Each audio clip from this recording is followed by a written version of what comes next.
سیدنا عبداللہ ابن عمر رضی اللہ عنہ ایک دن مدینہ کے قریب اپنے ساتھیوں کے ساتھ صحرا میں تھے اور بیٹھے کھانا کھا رہے تھے۔ وہاں سے ایک چرواہے کا گزر ہوا۔ ابن عمر رضی اللہ عنہ نے اسے کھانے کی دعوت دی۔ چرواہے نے کہا، میں نے روزہ رکھا ہوا ہے۔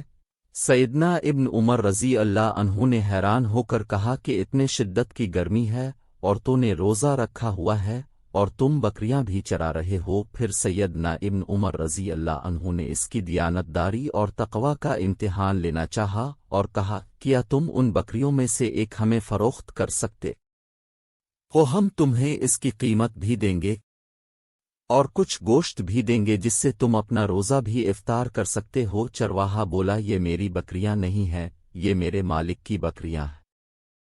سیدنا ابن عمر رضی اللہ عنہ فرمانے لگے، اپنے مالک سے کہنا کہ ایک کو بھیڑیا کھا گیا۔ چرواہا غصے میں اپنی انگلی آسمان کی طرف کر کے یہ کہتے ہوئے چل دیا، پھر اللہ کہاں ہے؟ ابن عمر رضی اللہ عنہ بار بار چرواہے کی بات کو دہراتے جا رہے تھے کہ اللہ کہاں ہے، اللہ کہاں ہے، اور روتے جا رہے تھے۔ اور جب سیدنا عبداللہ ابن عمر رضی اللہ عنہ مدینہ پہنچے، چرواہے کے مالک کو ملے، اس سے بکریاں اور چرواہا خریدا اور اسے آزاد کر دیا اور بکریاں بھی اسے دے دیں، اور اسے کہا کہ تمہارے ایک جملے نے تجھے آزاد کروا دیا۔ اللہ کہاں؟ اللہ سے دعا ہے کہ تجھے قیامت کے دن دوزخ کی آگ سے بھی آزاد کرے۔